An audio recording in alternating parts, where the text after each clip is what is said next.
Tere, hea vaataja, me siin täna doktor Neeme juures jälle ja ei tee füüsikatundi. Teeme sellise praktilise asja. Ikka juhtub, et tee peal sõites läheb rehv katki või kumm katki, kellel mida. Ja kuidas sellest olukorrast terve naha ja kõikide vahelike lahendustega välja tulla on siis meil täna siin laua peal olemas. Jah, ma ei tea, kui terve nahaga peale rehvi lõhkemist, see sõltub situatsioonist, aga tavaliselt saadakse see nael või siuke poolik kruvi või mis iganes tagarattasse. Loogika on selles, et esirattaga sõidad sellest üle, esiratas keerab ta niiviisi püsti ja tagarattasse läheb ta klõpsti sisse. Siis peaks suurem magneti panema põhjale. Ei tea, siis tõmbaks kõik külge endale. Aga millest alustame? Alustame sellest, et rehve on kahte tüüpi. Ühed on sellised paigilised, mis valu välja peal on siis ilma siselohvita, nimetatakse tubelessiks, ja teised on siis tavaliselt enduurakad, kus on kodarväljad, seal on siis sees lohve. Siin on meie see Star Lohv ka juba 46 paigaga. Ja Star Lohv siin on nii palju ei ole, aga natuke üle paarikümne küll. Et lohviga on siis see asi, et lohvi nõudval väljel ei ole sellist tugevat ranti ääres, siis see on tavaliselt võimalik eeblitega kenasti maha saada kuskil metsas või tee peal olles. Saab selle lohvi sealt siis kenasti kätte ja mõistlik on lohviga kodanikel kaasas kanda, kas nüüd siis tervet karbitäit, võib-olla kuskil pisikesemas, praktilisemas kohas, nii-öelda vulkaniseerimisliim ja mõned rehvilapid. Seda tanklas müüdavat valget pläga ei ole vist mõtet kaasa üle, kui õhukumm on sees või see? Jah, ütleme nii, ta võib välja aidata. Mind isiklikult on ühe korra see läga välja aidanud. Ma olen saanud taga sõita 12 kilomeetrit. Mul oli lohviga nii-öelda varustatud siis supermototsikkel, kus siis tagarehv sai kuskil Kuusalust tagasi tulles selle kruvikese. Et ta aitas välja see 10 kilomeetrit, aga tõepoolest lohv tavaliselt ei purune niiviisi, et kuskilt pisikene augukene, et seal on ikkagi, tõmbab siukse lõhe sisse ja tuleb see õhk sealt robinal välja. Aga tõsisem probleem on see, kus siis ilma lohvita rehvid ehk siis klassikalised paigirehvid saavad oma naela ära. Seda ei saa paraku sealt välja pealt kätte tee peal olles. Sellepärast ei suuda lihtsalt teda välja suruda selle välja tubelessi randist. Ja selleks on olemas siis lohvita rehvide lappimiskomplektid.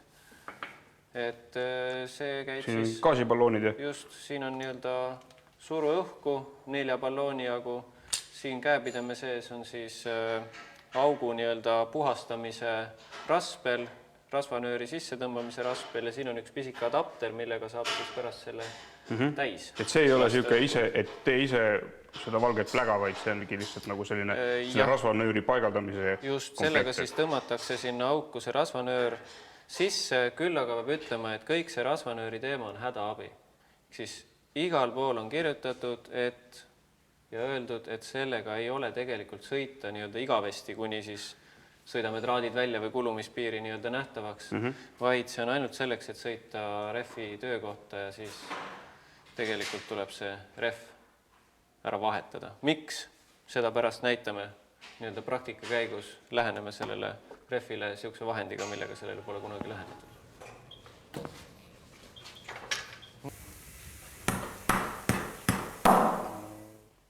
Ei ole nii lihtne. Ei ole nii lihtne, ma võtan vähe lihtsama koha siis.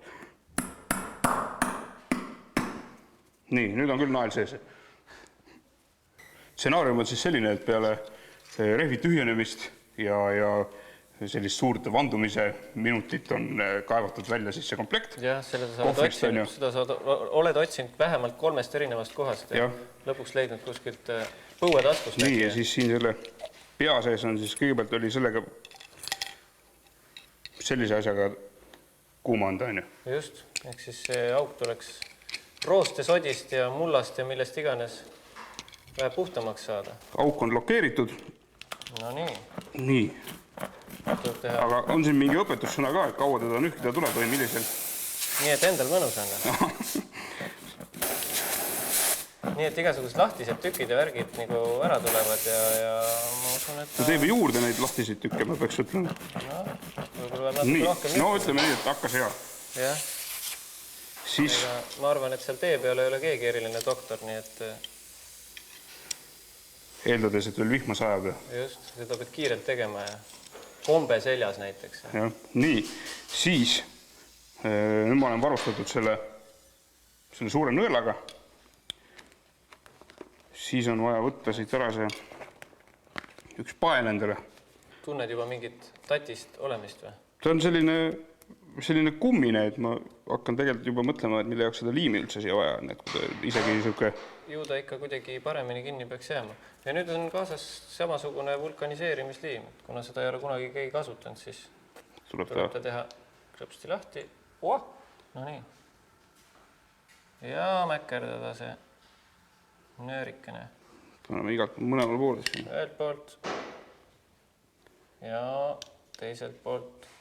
Nii, ja siis võlu on selles, et sa ei tohi nagu seda kogu paela sinna sisse lükata. Jah, siis enam kätte vaid ei sa saa. pead kuidagi suutma niimoodi lükata, et otsad välja jäävad.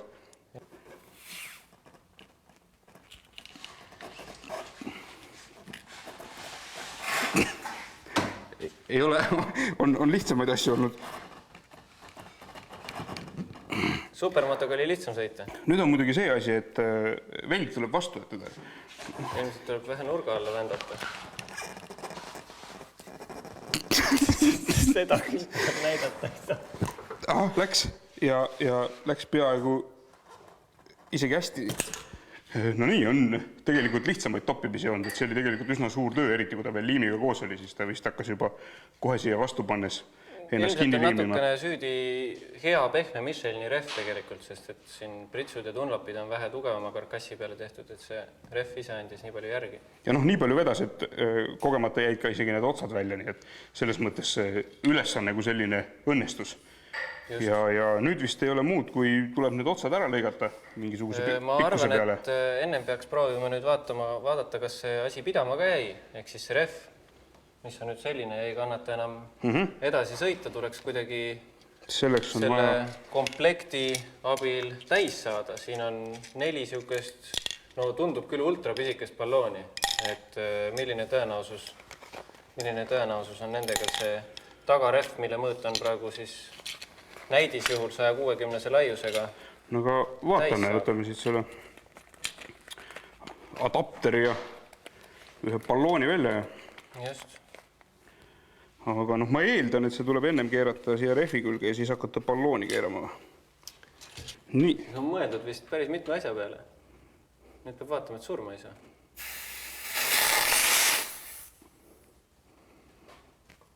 Oho! Juhtus midagi? Juhtus.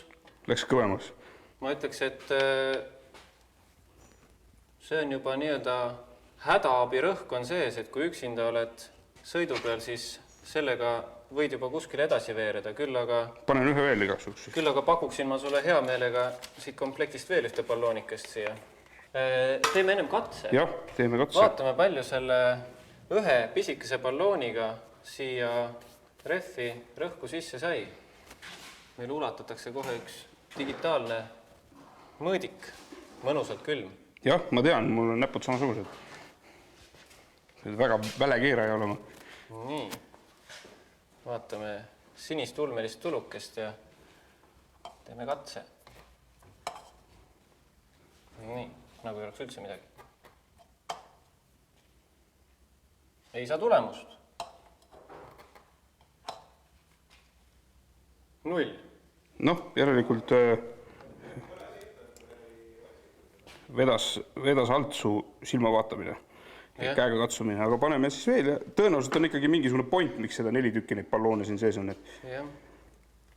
Arvestades näiteks antud komplekt on ette nähtud ka ATV rehvi jaoks ja teades ATV rehvi suurust, siis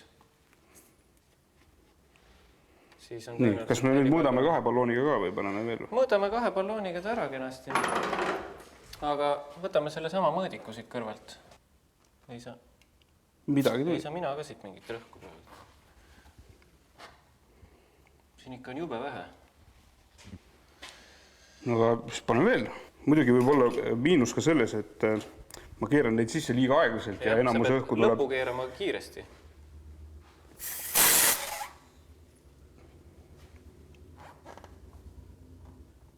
On muutusi. No, jah, siin on täitsa muutus olemas. Nii. Ja paneme ühe veel või mõõdame? Mõõdame ära. ja me oleme saanud rõhku praegu 0,6 siia taga rehvi selle nii-öelda paigaldusega. Saame seda viimasega ära ja siis vaatab.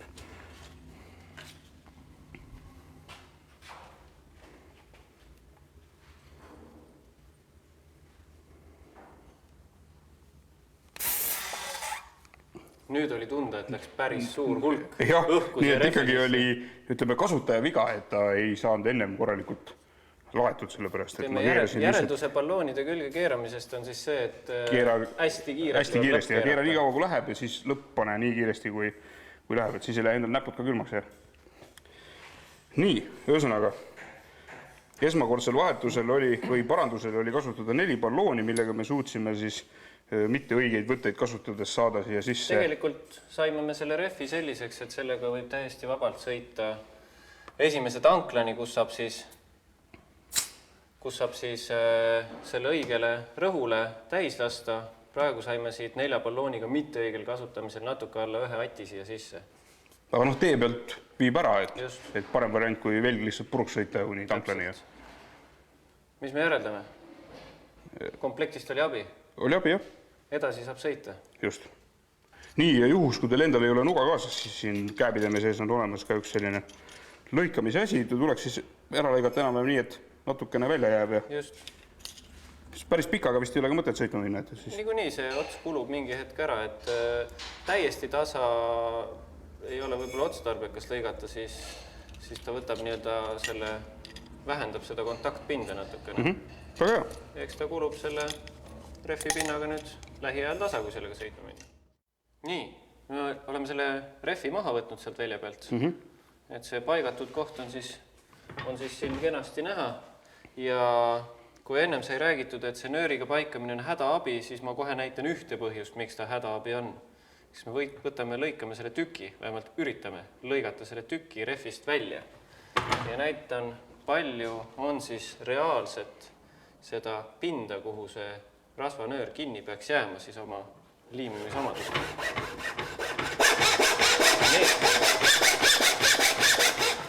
Pole sugugi lihtne.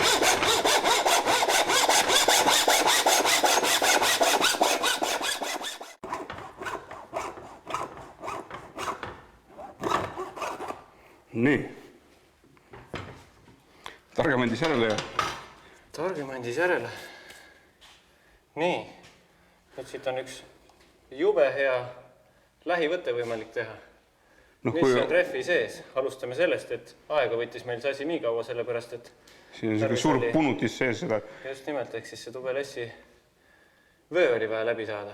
See on näha siin siis rehvi karkassi. Kui originaalis vaata, ta on vist nii paks. Just, originaalis on seda kummikihti siin karkassi peal päris ohtralt.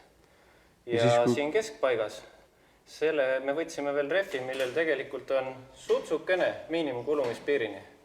Ehk siis see on selline rehv, mis on hetk ennem vahetust tegelikult. Siis järgi on jäänud... Selle pinna peale liimida on tegelikult juba päris siuke mõttetu tegevus. See peab olema siukene inseneriteadus liimi koha pealt ja tehnoloogia koha pealt, mis siia 100% pädevalt kinni jääb ja lubab veel sõita, ütleme nii, kes läheb Euroopasse, siis piiramatu kiirusega. Jah. Nõnda. Aga selline see meie tegemine oli täna ja teiega, head vaatajad, näeme siis juba järgmine kord. Nael kummi.